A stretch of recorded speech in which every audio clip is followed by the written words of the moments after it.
Today, I want to talk about meditation.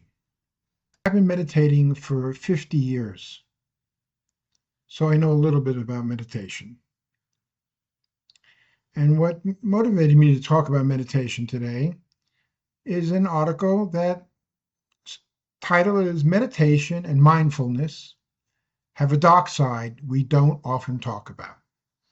It's amazing today that there's somebody saying something against or bad against everything. No matter what person says, what subject, you'll find somebody in opposition. With meditation, it goes too far. Meditation, and there are all kinds of forms of meditation. They pick out mindfulness, which they describe as a Buddhist meditation. And I quote, mindfulness is a type of Buddhist-based meditation in which you focus on being aware of what you're sensing, thinking, and feeling in the present moment. This might be a kindergarten type of meditation, because at the other end, the type of meditation I do or achieved after a few decades, but I've been basically enjoying for the last 3 decades, is getting to a place where you're not sensing anything, thinking or feeling anything, that you wipe yourself clean of personality, of mind, and you merge with this pure consciousness, which some people define as God. Another nice definition of God is the highest place inside oneself one can reach.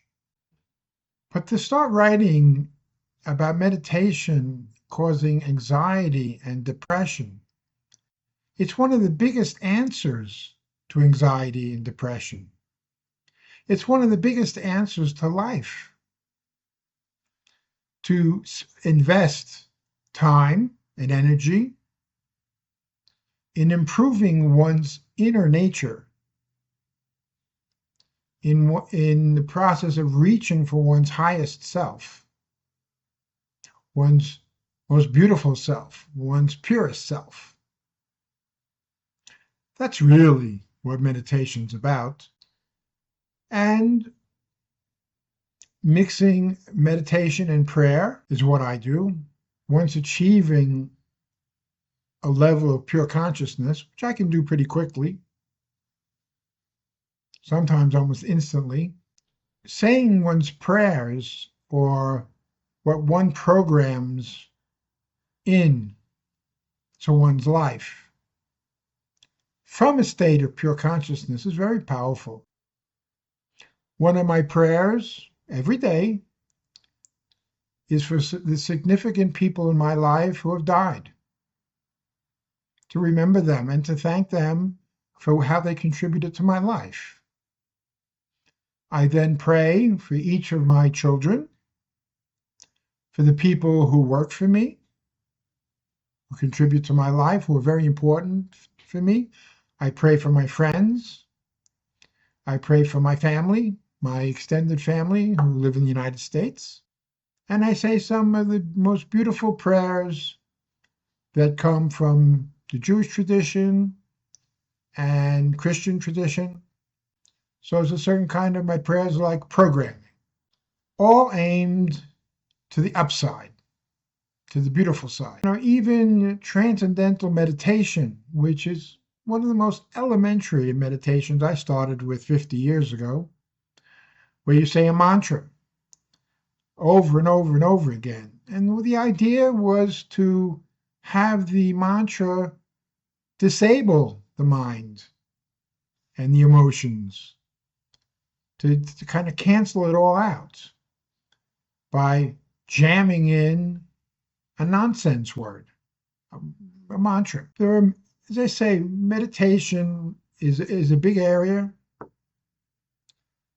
many forms designed for the upside of life, which is quite necessary when there's so much downside, so much conflict, so much confusion, so much stress, which is only increasing in time. Stress for many people is going off the Richter scale. Many people are having incredible financial problems. Government and the world governments are having incredible financial problems.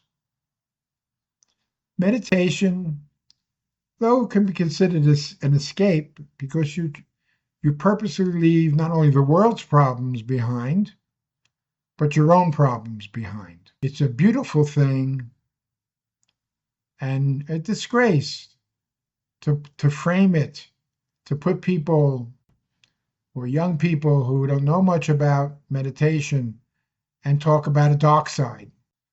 Yes, there's a dark side, or Jungian psychology talks about a shadow. There's a dark side to us. Nobody's perfect. Could consider our imperfections our dark side. But meditation is an attempt to embrace our most beautiful side. Follow me on Substack, where you can join for free or become a paid member for deeper, uncensored content about consciousness, healing, and spirit.